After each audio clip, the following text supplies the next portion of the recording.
The Great Hall of Galen Prime was older than human civilization itself. Its walls were carved from pale stone that glowed with a soft inner light, and its ceiling stretched so high that clouds sometimes formed beneath it. 12 species had built this place together, thousands of years before humans ever looked up at the night sky and wondered what was out there. And now, standing at the center of that ancient hall, Admiral Tejo felt every single one of those years pressing down on him. He stood straight. He wore the dark uniform of Earth's United Stellar Navy, simple and clean, with no medals and no decorations. Around him, seated in their towering platforms, the representatives of the Council of the Stars looked down at him the way a grown person might look at a child who had wandered into a serious meeting. "The people of Earth," Tejo said, his voice calm and steady, "formally request a permanent seat on this council, with full and equal standing." Then, from the highest platform, a sound that was almost a laugh. High Arbiter Velon leaned forward. He was old beyond measure, his skin like cracked marble, his eyes like two dying stars. He had led the council for over 300 years, and in all that time, he had never once considered humanity to be anything more than a minor curiosity. "Admiral," Velon said slowly, "your species has been part of the galactic community for 50 years. In that time, you have contributed what, exactly? Your ships still run on fusion drives. Your weapons are crude. Your territory is small. You are young." He paused. "Very young." Laughter rippled through the chamber. Not from everyone, but from enough. Tejo stood still and let it wash over him like rain. His face showed nothing. Ambassador Orin, seated among the lower delegates, did not laugh. He was watching Tejo's eyes, and what he saw there made him uneasy. It was not anger. It was not shame. It was patience, the dangerous kind. Tejo bowed his head slightly and left the hall without another word. Back in the human delegation's quarters, he sat alone for a long moment. Then he opened a secure channel to Earth. The face that appeared on the screen belonged to Commander Dohan, a thin man with sharp eyes and the kind of face that was easy to forget, which was exactly the point. Dohan ran Earth's intelligence operations across the galaxy. "How did it go?" Dohan asked. "Exactly as we expected," Tejo said. They laughed. "Good. Is the project still secure?" Dohan allowed himself a small smile. 20 years, Admiral. 20 years of building, testing, failing, and building again. And not a single whisper has reached the Council. Their spy master Sitha has been reading bedtime stories we wrote for her. She thinks our biggest military secret is an improved missile guidance system. Tejo nodded. "And the ships? Fully operational. 48 more are in various stages of completion. 12 ships. It sounded like nothing. The Council had thousands, but these 12 ships were not like anything the galaxy had ever seen. 20 years ago, in a hollowed-out asteroid drifting in the dark space far beyond Neptune, a woman named Dr. Hana had done what every other species in the galaxy said was impossible. She had stabilized dark matter. Dark matter made up most of the universe. It was everywhere, invisible, untouchable. Every advanced species had tried to harness it at some point. Every single one had failed. The energy involved was too vast, too wild, too fundamentally strange. The Council's greatest scientists had declared it a dead end centuries ago. Hana did not care what they declared. She had worked for 7 years before the first breakthrough, and the breakthrough had nearly killed everyone. The containment matrix failed, and the resulting explosion destroyed half the research station and killed 11 people. Hana had stood in the wreckage, covered in dust and blood, and considered shutting everything down. It was Engineer Siok who changed her mind. He had been closest to the blast. His hearing was damaged. His left hand was burned. And yet 12 hours after the explosion, he walked into Hana's office with a datapad full of new calculations and a completely redesigned containment system. It failed because we were trying to hold it still, Siak said. Dark matter doesn't want to be still, so we let it move. We build the containment around its movement, not against it. Hana looked at the calculations for a long time. Then she approved the redesign. 3 months later, the first dark matter reactor came to life. It hummed with a sound that was not really a sound, a vibration that Hana felt in her bones and in her teeth and somewhere behind her eyes. She looked at the readings and sat down heavily in her chair. The energy output was beyond anything humanity had ever produced. Beyond anything any species had ever produced. She did not celebrate. She looked at the photographs of the 11 dead researchers pinned to her wall, and she cried quietly, because she knew exactly what this power would be used for. And she was right. Over the next 15 years, that power was shaped into weapons and engines and shields that broke every rule the galaxy thought it knew. Ships that could move without any detectable energy signature. Weapons that did not explode but instead pulled matter apart at the atomic level, erasing targets from existence. Armor that bent space itself around the hull. All of it hidden in shipyards that existed on no star chart. In asteroid fields that no one had any reason to visit. Now, 50 years after first contact, the galaxy thought it knew humanity. Small, weak, young, not a threat. And then Warlord Thelka of the Fenar Dominion invaded. 3 human colony worlds, Sejong, Haenam, and Miriam, fell in a single week. Thelka's shock fleets burned through their defenses like fire through paper. The colonies had only basic defense platforms. They were not military targets. They were homes. Thousands died. Thousands more were trapped under occupation. The Fenar soldiers were not gentle. Earth sent a formal protest to the Council. The Council called it a border dispute and did nothing. Teho received the casualty reports in his office on Earth. He read every name. Then he opened a sealed file on his desk. It was labeled Dark Tide, authorized. He pressed his thumb to the seal. Far away, in the black emptiness between stars, massive bay doors opened in the side of an asteroid that wasn't supposed to exist. 12 warships slid out into the void. They were black, perfectly black, darker than the space around them. They produced no heat, no light, no signal of any kind. They were holes in the universe, and they moved like predators waking from a long sleep. On the bridge of the lead ship, the HSS Voidfang, Captain Yuna read her orders. Her face was hard and calm. She looked at Lieutenant Jinu, who sat at the tactical console with his fingers already moving across the controls. "Signal the fleet," Yuna said. "We move now." And the 12 ships that would change the galaxy slipped into the dark and vanished, as if they had never been there at all. Sergeant Nari had not slept in 4 days. She crouched in the darkness of a collapsed basement on Haenam, listening to the heavy footsteps of Fenar patrol soldiers passing overhead. Around her, 43 civilians huddled in silence. Children pressed their faces into their mothers' chests to keep from crying. An old man with a broken arm sat perfectly still, his jaw tight against the pain. Nari checked her rifle. Half a charge left. She had 6 soldiers with her, all that remained of the Colonial Defense Unit. They had been fighting a losing war for 3 weeks, moving from shelter to shelter, keeping survivors alive, sending coded signals to Earth that she was not even sure anyone received. The Fenar had not come to Haenam to govern. They had come to take. The colony's mineral reserves, its farmland, its water. The people were an inconvenience. Nari had seen what the Fenar did to inconveniences. She had stopped sleeping after that.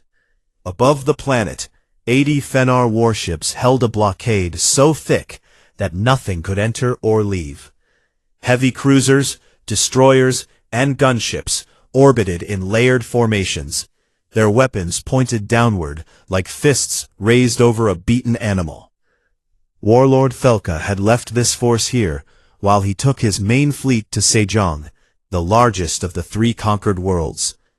80 ships was more than enough. No human fleet could challenge them. Far away, at the Council's military staging area, Fleet Marshal Draith assembled the largest peacekeeping force in a decade. Over 4,000 warships from 8 species formed a wall of metal and fire near the disputed zone. It was not meant to help humanity. It was meant to remind humanity of its place. Draith stood on the bridge of his flagship, the Sovereign Will, and watched his fleet with the calm pride of a man who had never lost. Scholar Kale stood beside him, and he was not calm at all. "Marshal," Kale said carefully, "I have been reviewing human scientific publications for the last 20 years, or rather, the lack of them." Draith glanced at him. "Meaning?" "Meaning that 20 years ago human researchers were publishing actively in advanced physics, energy systems, and material science. Then, almost overnight, entire fields went silent. No papers, no conferences, no data. It is as if thousands of scientists simply vanished." "Perhaps they gave up," Draith said. "Or perhaps they were moved to something secret, something large." Draith shook his head. "Humans fly fusion drive ships and fire plasma cannons. They are 2 centuries behind the weakest council member. Whatever they were working on, it does not concern me." Kale wanted to argue. He did not. He returned to his quarters and continued reading, and the feeling in his stomach grew heavier. None of them detected the 12 ships that were already inside the conflict zone. The dark matter fleet moved through space like shadows moving through a dark room. They produced nothing. No engine heat, no radiation, no gravitational disturbance, no warp trail. The ships existed in a state that was almost outside of normal space, wrapped in fields that bent light and sensors around them, the way a river bends around a stone. On the bridge of the Void Fang, Lieutenant Jinnu watched his sensor display and allowed himself a thin smile. A council patrol group, 5 heavy cruisers, had just passed within 10,000 kilometers of their position. Their sensors had swept directly over the human fleet. They found nothing. Not a flicker. Not a ghost. "They are blind," Jinnu said quietly. Captain Yuna did not smile. She stood with her hands behind her back, her eyes fixed on the tactical display showing Hanem and its 80-ship blockade. She had read the intelligence reports. She knew what was happening on the surface. She knew about people like Nari, trapped underground, waiting for help that the galaxy said would never come. "All ships," Yuna said. "Attack formation. Do not decloak. Fire on my command." 12 ships spread into a wide arc around the Fenar blockade, surrounding it from every direction. The Fenar did not notice. Their sensors showed empty space. Fire. The Void Fang's forward batteries discharged. Dark matter torpedoes crossed the distance in less than a second. They did not glow. They did not leave trails. They were invisible until the moment of impact. The first Fenar cruiser did not explode. There was no fireball, no shrapnel. The ship simply came apart. Its atoms lost their bonds. Its structure dissolved. One moment it was a 2-kilometer warship, bristling with weapons. The next moment, it was nothing. Not even dust. The space where it had been was perfectly empty. Then the second ship vanished. Then the third. The Fenar fleet erupted into chaos. Alarms screamed across every bridge. Captains shouted for sensor readings and got nothing. There were no enemy ships on any display. There were no incoming projectiles on any tracker. Ships were simply ceasing to exist, one after another, in perfect silence. Some captains fired blindly into the void, filling space with plasma bolts and missiles that hit nothing. Others tried to flee, breaking formation and scattering in every direction. Yuna's fleet picked them off with cold precision. Jinnu called out targets and confirmations in a steady, almost bored voice. Contact 7, dissolved. Contact 12, dissolved. Contact 19, dissolved. Contacts 20 through 23 are running. Intercept in 4 seconds. It took 11 minutes. 11 minutes to destroy 43 warships and send the remaining 37 fleeing in blind terror. Yuna did not lose a single ship. She did not take a single hit. The Fenar never even saw her. Only after the blockade was broken did Yuna give the order to decloak. The 12 human warships appeared in Hainam's orbit like dark stars blinking into existence. They were beautiful in a terrifying way, sleek and black, and perfectly silent. On the surface, Nari heard the explosion stop. She heard the Fenar patrols outside suddenly go quiet, and then she heard shouting, panicked shouting, and the sound of dropships launching in a hurry. She climbed out of the basement and looked up at the sky. The Fenar orbital platforms were gone, the blockade was gone, and hanging in the sky, visible even in daylight, were shapes she did not recognize. Dark, angular, enormous. Human ships. Nari's knees gave out and covered her face with her hands, and for the first time in weeks, she allowed herself to cry. The battle recordings spread across the galaxy within hours. Every species with access to a communication network watched the footage in disbelief. Analysts tried to explain what they were seeing, and failed. Military experts argued about sensor malfunctions and recording errors. But the footage was clear.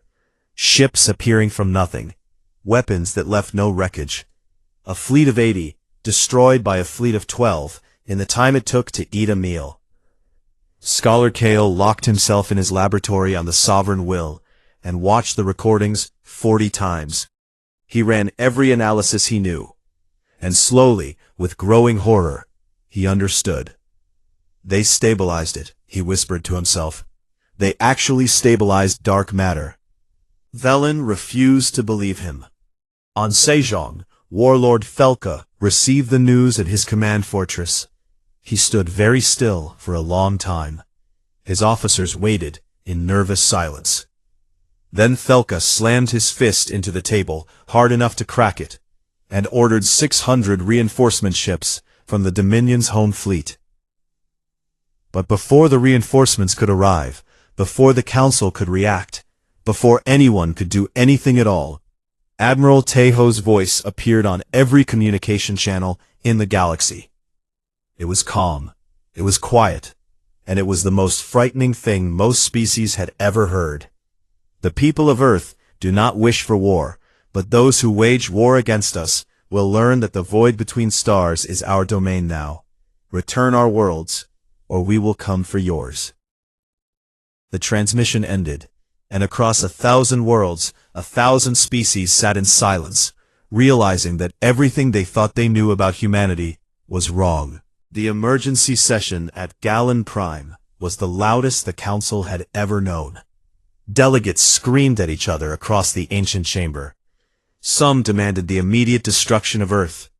Others demanded to know why the Council had allowed the Fenar invasion in the first place. 3 smaller species openly praised humanity and were shouted down.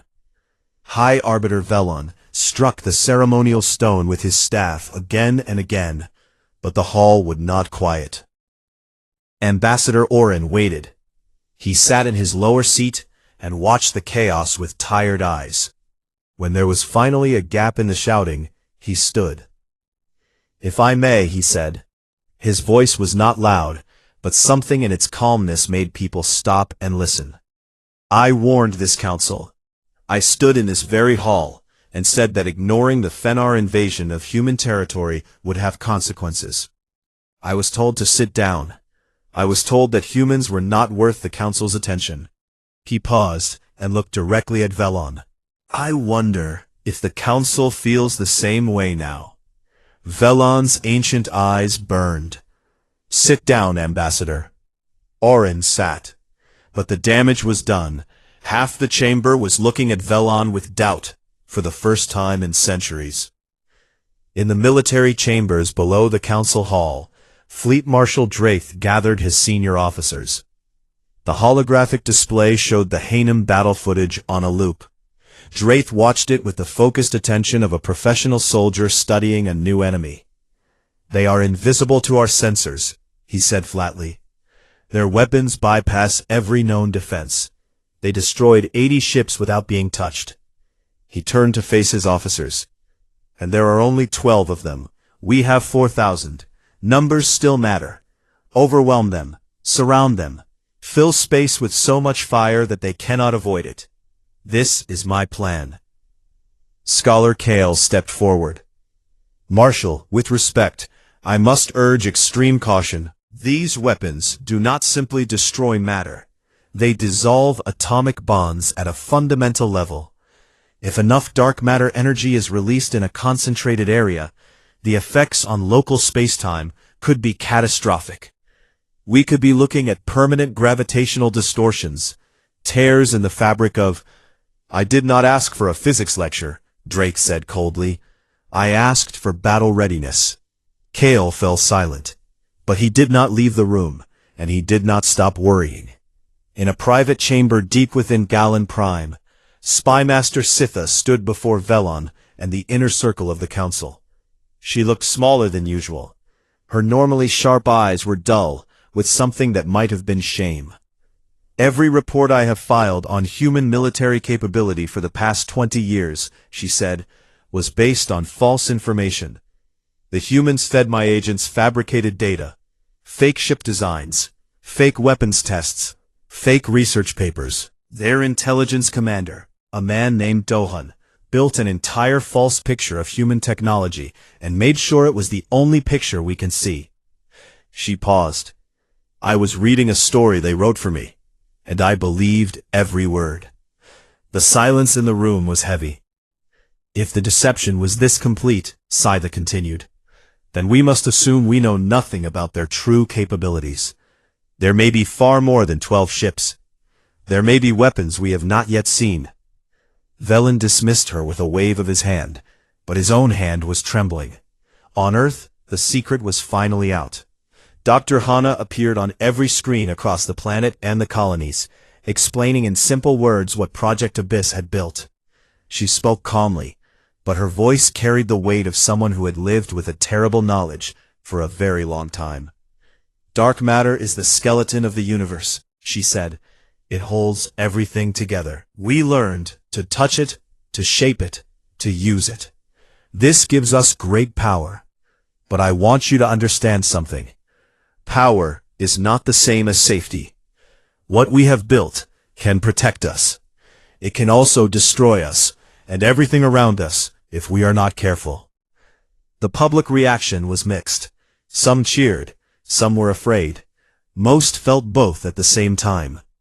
Admiral Tejo contacted Captain Yuna from his command center.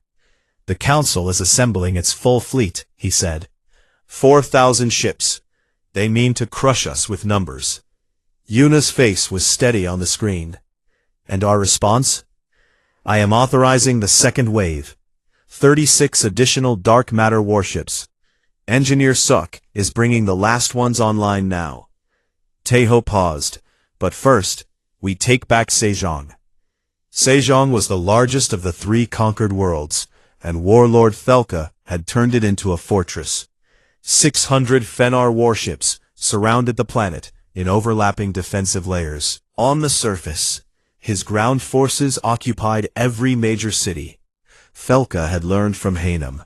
He had deployed wide dispersal sensor nets, thousands of tiny probes spread across millions of kilometers, each one scanning for the smallest disturbance. If the human ships moved through that net, they might be detected. Yuna brought her expanded fleet of 48 dark matter warships into the Sejong system and immediately saw the problem. The sensor net was crude but dense. It would not detect them at long range, but at close range, the sheer number of probes might catch a flicker. It does not matter, Yuna said. Even if they see us, they cannot stop us. All ships, advance, weapons free. The Battle of Sejong was longer and harder than Hanem. Thelka's sensor net did catch several human ships, and for a few minutes, the Fenar were able to concentrate fire on known positions. But it was like throwing rocks at shadows. The dark matter warships shrugged off glancing hits. And any ship that scored a direct hit was immediately erased by return fire. Commander Dohan's electronic warfare systems crashed Fenar targeting computers, filling their screens with false signals. In orbit, the battle raged for 3 hours. On the surface, Sergeant Nari led a marine assault on Felka's command fortress.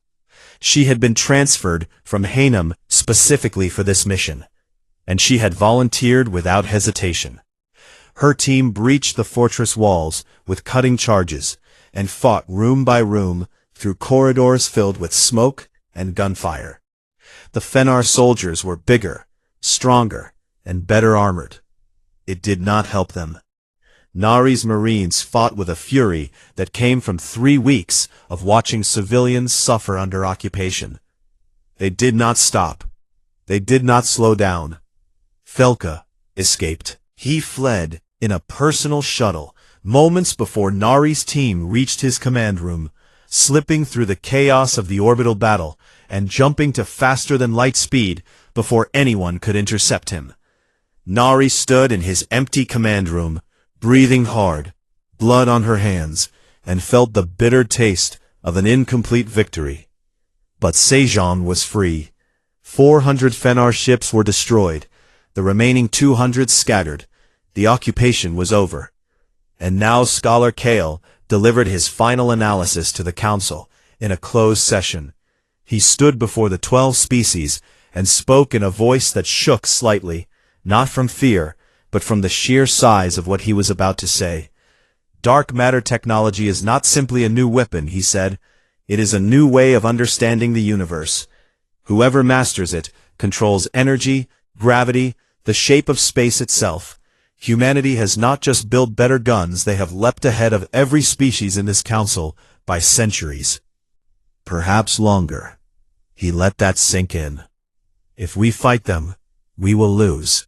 Not because they have more ships, but because they operate on a level of physics we cannot yet reach.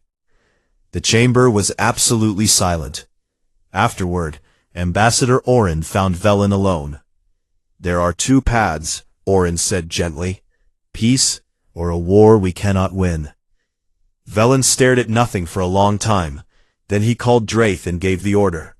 The full Council Armada would engage the human fleet. 4,000 warships began moving toward the border. Tejo received the intelligence report and closed his eyes for a moment. When he opened them, he looked at Dohan, who stood waiting. I was hoping they would choose peace, Tejo said quietly. Dohan met his gaze. They still can, after.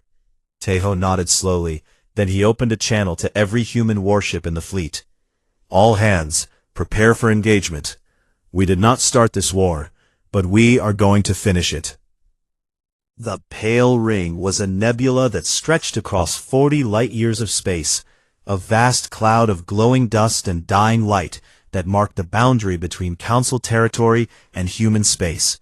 It was beautiful, in the way that graveyards are beautiful. And now it was about to become the site of the largest battle in the history of the galaxy. Admiral Tejo stood on the bridge of the HSS Black Horizon, his command ship, and studied the holographic display that filled the center of the room. Blue dots represented his fleet, 72 dark matter warships, and 200 conventional human vessels serving as support. Red dots represented the Council Armada. There were so many red dots that the display looked like it was bleeding. 4,000 ships, cruisers, carriers, destroyers, dreadnoughts, gunships. 8 species had sent their finest. Fleet Marshal Draith commanded them from the bridge of the sovereign will. And whatever Tejo thought of the Council's politics, he respected Draith as a soldier. The man was not a fool. He would not make this easy. Captain Yuna contacted Tejo from the Void Fang. I have a proposal, she said. Give me 8 dark matter ships. Let me take them behind the Council formation and destroy their supply lines and communication relays before the battle starts. Cut off their coordination. Make them fight blind. Tejo considered it. It was risky, 8 fewer ships in the main line. But Yuna was the best combat commander he had, and the idea was sound. Approved, he said. Take Lieutenant Jinu. Do not engage their main fleet. Hit the support infrastructure, and get out. Yuna nodded and cut the channel. Within the hour, 8 black ships peeled away from the human formation and slipped into the dense dust clouds of the Pale Ring. Jinu plotted a route through the thickest parts of the nebula where even conventional sensors were useless. The 8 ships moved like wolves, circling a herd. Draith opened the battle with everything he had. Thousands of weapons fired at once. Plasma lances, antimatter torpedoes, kinetic accelerator rounds, and particle beams turned the space ahead of the Council fleet into a wall of light and fire. The bombardment was designed to saturate such a wide area that nothing could survive within it, visible or not. Most of it hit nothing. The dark matter ships were not where Draith expected them to be. They moved in patterns that conventional tactical thinking could not predict, sliding through gaps in the barrage like water through fingers. Tejo had studied Council battle doctrine for 30 years. He knew every formation, every standard response, every assumption their admirals made. And he had designed his fleet's tactics specifically to exploit those assumptions. The human fleet fired back, but Tejo did not order a full barrage. Instead, he targeted only command ships and heavy carriers. Each dark matter torpedo found its mark with terrible precision. A Council dreadnought, 3 kilometers long and carrying a crew of 12,000, simply ceased to exist. Then a carrier, then another dreadnought. No explosions, no debris, just empty space where a ship had been. In the first 4 minutes, the Council lost 40 capital ships. Draith adapted quickly. He abandoned long-range bombardment and ordered a close-range swarming tactic, sending hundreds of ships rushing inward to fill the space around the human fleet. The idea was simple. Get so close that the humans could not avoid being hit. Fill every cubic kilometer with Council ships and weapons fire. 3 human conventional support ships were caught in the swarm and destroyed. And for the first time, a dark matter warship took damage. The HSS Silent Dawn was hit by concentrated fire from 6 Council destroyers at once. Her hull cracked. Atmosphere vented from the breach. But even wounded, the Silent Dawn was dangerous. Her dark matter reactor pulsed outward in a defensive burst, a wave of energy that disrupted every electronic system within 50 kilometers. 6 Council destroyers went dark, drifting and powerless. The Silent Dawn's crew sealed the breach and continued fighting. Engineer Sek, monitoring from his station on Earth, saw the damage reports come in and immediately transmitted emergency repair protocols. His hands moved across his console with the speed of a man who had spent his entire adult life keeping impossible machines running. Behind the Council formation, Yuna struck. Her 8 ships emerged from the dust clouds and hit the Council's mobile command relay, a station the size of a small moon that coordinated communications between all 8 species fleets. Yuna fired a single concentrated volley. The station dissolved. It took 3 seconds. The effect was immediate and devastating. Without the relay, the Council fleet lost its unified command structure. Each species squadron was suddenly on its own, receiving no orders, unable to coordinate with allies. Some continued fighting, some tried to regroup. 2 squadrons from different species, confused by the sudden silence, accidentally fired on each other. Jinu tracked the chaos spreading through the enemy fleet with quiet precision. Their formation is collapsing, he reported. 17 separate groups, no coordination between them. Good, Yuna said. Pick off the isolated ones. The battle continued for 12 hours. It was not a fight, it was a demonstration. Draith watched his fleet die.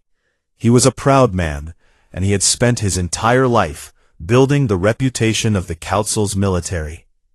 Now, he stood on the bridge of the sovereign will and watched that reputation turn to dust. His displays showed red dots winking out one by one, each one representing a ship, a crew, lives ending in silent darkness. He opened a direct channel to Tejo. "How?" Draith demanded. "How is this possible? You are 72 ships against 4,000. Tejo's face appeared on the screen, calm and serious, and without any trace of pride or cruelty.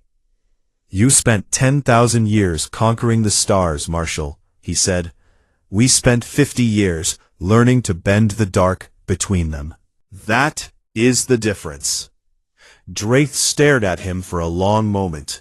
Then, for the first time in his career, he ordered a retreat. But not everyone retreated. Warlord Felka, who had joined the battle with 300 Dominion reinforcements, saw the retreat order and made his own calculation.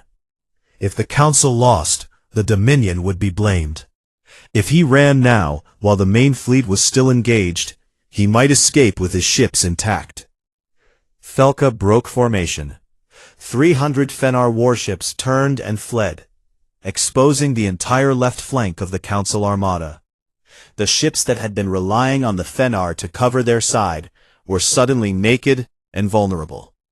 Sergeant Nari was aboard a marine boarding pod that had been launched during the swarm phase. Her team had captured a crippled Council carrier, and from its still-functioning communications array, she broadcast Felka's desertion to every ship in the battle. The effect on Council morale was devastating. If the Fenar, who had started this entire war, were running while others died, then what was the point of fighting? Ships began surrendering. Others simply stopped firing and drifted. On the bridge of the Sovereign Will, Scholar Kale grabbed Draith by the arm. "You must end this now," he said, his voice raw with urgency. "The dark matter discharges are destabilizing local spacetime. If this continues, the entire Pale Ring could become a dead zone, permanently. No ship will ever be able to pass through here again." Draith looked at Kale. He looked at his displays. 1,900 Council ships destroyed or disabled. The human fleet was almost entirely intact. It was the most complete defeat in recorded galactic history, and it was his name that would be attached to it forever. He sent the ceasefire signal. Tejo accepted immediately. The Pale Ring Nebula, once soft and glowing, now pulsed with strange cold light. The scars of dark matter detonations rippling through the ancient dust like wounds that would never fully heal. Yuna brought the Void Fang alongside the Sovereign Will. Through the bridge viewports, two commanders looked at each other across the void between their ships. Draith raised his hand in a slow, deliberate salute. Yuna returned it. Jinnu leaned back in his chair and let out a breath he had been holding for 12 hours. "I think we just changed the galaxy," he said quietly. Yuna stared at the scarred nebula, at the strange lights flickering in the dust, at the graveyard of 1,900 warships that had once been the pride of a dozen worlds. She thought about what it meant to hold this kind of power. She thought about how easy it would be to use it badly. "That is what I am afraid of," she whispered. 6 months after the Battle of the Pale Ring, the Great Hall of Galan Prime looked the same as it always had. The pale stone walls still glowed. The ceiling still disappeared into clouds. But the feeling inside the chamber was completely different. Several seats were empty, their species having withdrawn in shame or political collapse. High Arbiter Velon was still present, sitting in his high platform, but he looked older than before, as if the last 6 months had added 1,000 years to his already ancient face. His authority, once absolute, was cracked beyond repair. Admiral Tejo walked into the hall. This time he did not stand alone at the center like a man asking for permission.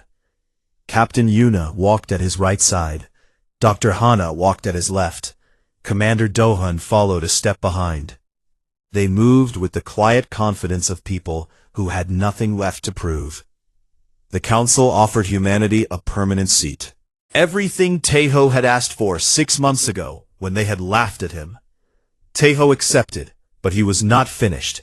A seat is not enough, he said, and his voice filled the chamber without effort. A seat on a broken council means nothing. We need a new foundation. He laid out his terms. Humanity would share the basic science behind dark matter technology with every species in the council. Not the weapons, not the military applications, but the physics, the energy generation methods, the medical possibilities, the ability to reshape materials and bend gravity for construction and transport. Knowledge that could transform every civilization in the galaxy. In exchange, the council would sign a new charter, a document that guaranteed equal rights and protections for every species, young or old, powerful or weak. No more invasions disguised as border disputes. No more suppression of smaller civilizations. No more treating the galaxy as a playground for the strong. Velen resisted. He argued that the charter would destroy the very structure that had maintained galactic order for millennia. Ambassador Orin responded by asking how well that order had served the 3 human worlds that burned under Fenar occupation. Scholar Kale presented data showing that shared dark matter technology could solve energy shortages on over 40 planets within a decade. One by one, delegates shifted their support. The vote passed. It was close, but it passed. Afterward, Fleet Marshal Draith requested a private meeting with Captain Yuna. They met in a small room overlooking the observation gardens of Galen Prime. Draith looked different, without his uniform decorations. He looked like what he was, a tired soldier carrying the weight of a defeat that had broken something inside him. I need to ask you something, and I need you to answer honestly.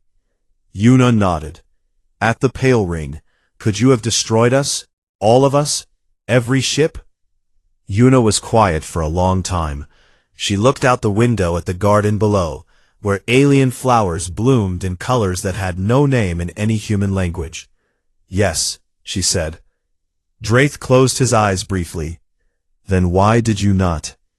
Before the fleet launched, Yuna said, Dr. Hana spoke to every captain. She said something I have not been able to forget. She said that the measure of power is not what you can destroy. It is what you choose to protect. Draith sat with that for a while. He was a man who had spent his entire life measuring power by exactly the opposite standard. Ships destroyed, battles won, enemies broken. I would like to propose something, he finally said. A joint fleet, council and human ships together, not for war, for keeping the peace.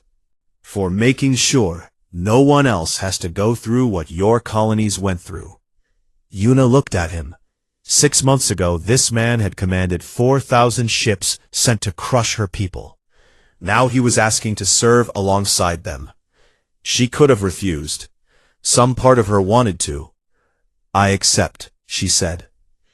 In a remote star system on the edge of known space, Commander Dohun's intelligence operatives found Warlord Thelka hiding in an abandoned mining station. He had been running for months, moving from system to system, watching his dominion fracture behind him. Half his people had turned against him, the other half were too afraid to fight. They brought him to a joint tribunal on Galen Prime. The trial lasted 3 days. Sergeant Nari testified on the 2nd day.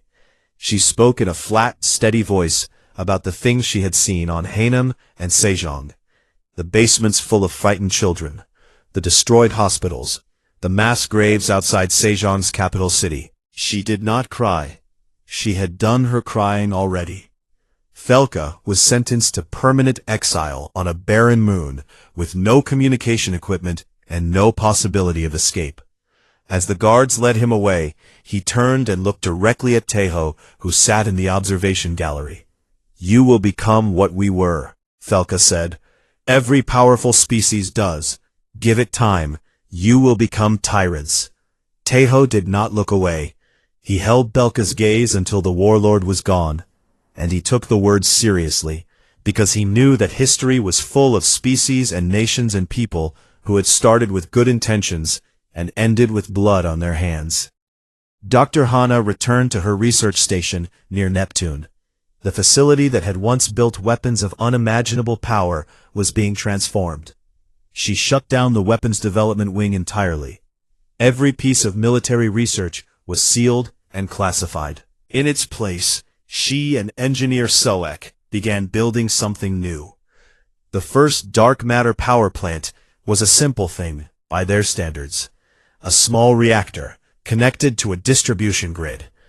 But its output was staggering. A single unit could provide clean, limitless energy to an entire star system. No fuel, no waste, no limit. When the prototype activated and the readings confirmed what they had hoped, Soek let out a whoop of joy and hugged the nearest technician. Hana smiled, but did not celebrate. She walked to her office and sat alone. On the wall were 11 photographs, 11 faces. The researchers who had died in the first containment failure, years ago, when this whole impossible journey began. She said their names, one by one, quietly, like a prayer. The galaxy began to change. Ambassador Orin was elected the new High Arbiter, replacing Velen, who stepped down without ceremony and disappeared from public life. Kale opened a joint research institute on a neutral world, where human and alien scientists worked side by side for the first time. The smaller species, the ones who had always been pushed aside by the great powers, began to find their voices. They formed new alliances, demanded fair treatment, and pointed to humanity's example as proof that being small did not mean being weak. Not everything was peaceful. The Fenar dominions split into factions. Old grudges between other species resurfaced. New tensions appeared where there had been none before. The galaxy was not suddenly fixed, but it was different. The balance of power had shifted, and everyone knew it, and for the first time in thousands of years, the strong had a reason to think carefully before hurting the weak. Sergeant Nari went home to Hainan. The colony was rebuilding. Construction drones filled the sky, raising new buildings where rubble had been. Streets that Nari had fought through were now filled with people walking, shopping, arguing, living. Children played in a park that had been a battlefield 3 months ago. An old man saw her walking through the town square. He recognized her face from the news broadcasts. He stopped and bowed deeply. Nari shook her head and gently told him not to bow, that she was just a soldier who had done her job. She found a bench at the edge of the square and sat down. Hainam orbited a binary star, and in the evening, both suns set at once, one gold and one pale violet, painting the sky in colors that no single sun could create. Nari watched the sunset and felt the warmth on her face, and breathed slowly and deeply for what felt like the first time in years. Admiral Tejo stood on the observation deck of Galen Prime, looking out at the stars. Dohun stood beside him, quiet as always. "Do you think it will last?" Dohun asked. "The peace, the new order, all of it." Tejo thought about it honestly. He thought about Felka's warning. He thought about the scars in the pale ring that would glow for centuries. He thought about the 11 names on Hana's wall, and the thousands of names on the memorial lists from Sejong and Hanam and Miryang. "I do not know," he said, "but that was never really the point." Then what was? Tejo looked out at the endless dark between the stars, the dark that his people had learned to touch and shape and command, the dark that the galaxy had always feared and that humanity had reached into with both hands. "They called us children of a dim star," he said quietly. "They forgot that children grow up." Dohun smiled. It was a rare thing, and Tejo was glad to see it. They stood together in silence, 2 men looking out at a galaxy that would never be the same.